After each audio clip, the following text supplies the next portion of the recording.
Hey everyone, I hope you all are doing well. Today I bring you my wrap up for February. February was the shortest month of the year, and I also feel like it was the least productive month of the year for me, but I'm not going to worry about that. Today I'm going to wrap up some of my high points and share them with you guys. If you want to share some of yours, feel free to do so in the comments down below, but let's jump into it. So starting off with podcasts, I finally listened to Batman Unburied Fallen City. This was such a great listen. Definitely different from season 1 of Batman Unburied. Not gonna say that I didn't like it as much. I just think that it was a different style to what I was actually expecting them to do. But I'm okay with that. Like, it has been a while since I have seen Two-Face origin story kind of being told / retold, and this one kind of worked. And although it was a sad story to have told, and it always will be sad, I think that they did a really good job reimagining it. And again, like, please come out with a season 3 because I'm here for it. These audio dramas that are being produced for superhero stuff, like, feed it to me, baby. I want more of it. The next section is puzzles. The only puzzle I finished in February, I worked on for so long, and it was my first 1,500 piece puzzle. It's this one. It's called Home for Christmas. I actually really like Springbok. Oh, I cannot. Every time I try to say this name, it messes with me every time. I really like Springbok puzzles. I find they're really good quality. And as chaotic as this felt putting together, I loved it. The finished piece itself was so stunning, and I didn't want to put it away. I swear I kept it. I kept the completed puzzle on my table for 2 weeks, waiting to see if there was anyone else that randomly showed up that I could show it to. They didn't. I only showed one person the completed in person, but that's okay. I probably will put this one together again because I had so much fun doing it and I really, really enjoyed it. But this one was stunning. If you guys ever see this one, highly recommend to do it. I think every time I do one, I always think it's the most beautiful one that I have done. But I know I'm biased because it's the most recent one that I've done. But I really like this one, and I thoroughly enjoyed the time I spent putting it together.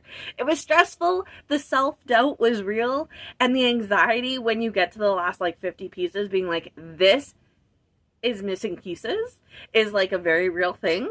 But I have been very blessed in regards to the fact that the puzzles that I have done, I have not been missing any pieces, and I pray that the other ones I have stacked in my pile to complete are also not missing any pieces. But yes, this one, loved it. Next are TV shows. So I only watched a couple episodes of this TV show. I am trying really hard not to start new TV shows. I'm trying to wrap up existing ones that I have currently, but I do want to say that this one I started for a very real, very practical reason. So it is called Catch Tina Ping, and this is a South Korean children's show. It has 4 seasons. It's on Netflix.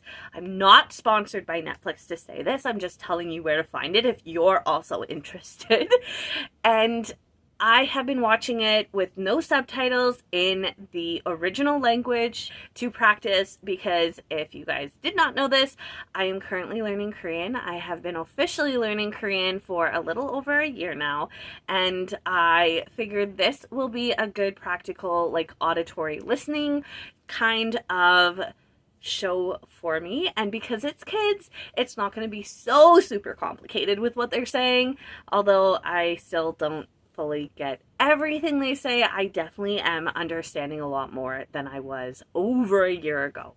Now, with this one, I think a good, like, complement of what does this kind of feel like, it is a more, like, child-friendly version of Sailor Moon, I would say. So basically we have a princess from a foreign country who has come to catch the Tinaping, the emotion little cute thingies that have escaped. And she has to catch them all. And that is what this is about.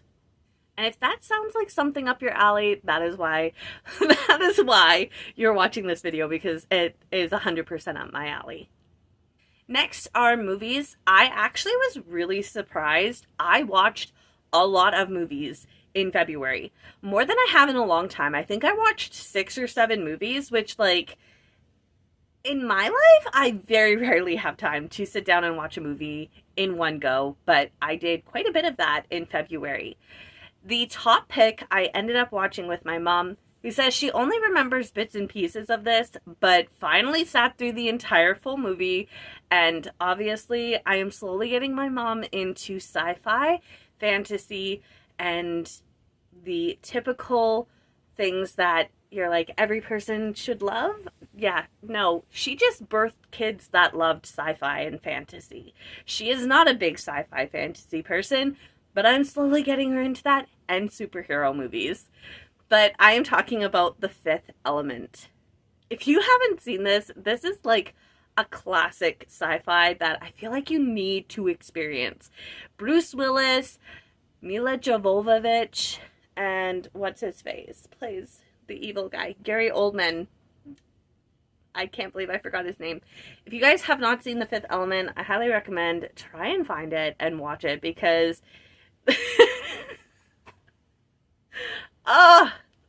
Chris Tucker. Like, he is so meme worthy in this movie. I love it. For my top read of the month, I was torn between The Walls Between Us and Tucker. Vastly different readings, genres, and everything, but as much as it was a really close tie, I went on the one that literally made me giggle, kick my feet in the air, and could not stop myself from reading it all in one sitting, and that was The Walls Between Us, Volume 1. I wish that I had all the rest of the Kindle editions for this series so that I could just marathon through it, because it was so good. If you guys like Waiting for Spring, Honey So Sweet, if you like shoujo romance, then definitely check this one out. It childhood friends, neighbors, fake relationship. It's just so good and so cute. Now, if you noticed, I did not include anything for solo games or multiplayer games. I really didn't do a lot of gaming in February. I know, I just wasn't feeling it. I did play 2 multiplayer games, but I really wasn't engaged in playing it. So I'm not going to include that, because honestly, I felt like I was kind of forcing myself to play. I just wasn't in the mood, and that is never a good feeling, and I think everyone else at the table could tell that I was just not there, and that wasn't fair to them, and it wasn't fair to me, and it wasn't fair to the people that had taken their time to be there to play, and I felt really bad about it. So we're going to leave it at that. I'm not choosing a top game this month because yeah, I don't think that I can actually like state this was a top game, because I really just was not mentally in the game mood. I did in February complete a series. Now this was a reread for a series for me, but it was a reread because I was introducing my mom to it, and she absolutely loved this series. It is the Love Lines trilogy on Audible. This is so much fun. So my mom has always loved You've Got Mail, Sleepless in Seattle, like that kind of a romantic in New York kind of vibe, and this works. I know Sleepless in Seattle is not New York, okay? Take a breath. I wasn't like just saying for that, but this series does kind of take place in New York, New Jersey, that kind of area, But she stated that the same feelings that she got watching Sleepless in Seattle and You've Got Mail was exactly what this series gave her as well, for the feelings. Like, she could not wait for me to finish work each day to come home and put on an audiobook while we made dinner, because she wanted to know what happened next. Like, she was the one actually encouraging me to be like, hey, why don't you sit down and puzzle and put the audiobook on this evening? Let's do that instead of something else. She loved this series so much, and I'm so glad that she did, because I love this series as well, i.e. why I listened through completely from start to finish twice. So, February vibe. I did make my February playlist. I'm very impressed. I've been staying, relatively up to date on creating, music playlists that I really like listening to and that work for me. But this month, it was tied. It was a very close tie. I had two songs that I was kind of listening to almost on a daily basis. But this one just resonated with me so much. And I know that I listened to it on repeat some mornings before I would kind of get up for the day and go to work and things like that. And it's actually by one of my favorite artists. So if you guys have ever heard of Mandisa, she has a song called Waymaker. It is a Christian song, and it is by far one of my favorites that I didn't know existed until February. But I listened to Waymaker for the first time, and it was a big, you know how people say, play the Rocky theme music, when you need to get that boost of energy before you go and you do something. That is what Waymaker was for me in February. And I would listen to it in the morning. I would sometimes plug in at work and I would listen to it while I was working. Sometimes I'd listen to it in the evening while I puzzled before I'd go to bed. It was my song in February. I will link it in the description box below, so if you want to listen to the version that I was listening to, you can check it out. And finally, the high point for February. Now, I think the only really big thing that I actually did a lot of was I still read 11 books in February, which, wild. I did watch a lot more movies than I thought I would in February.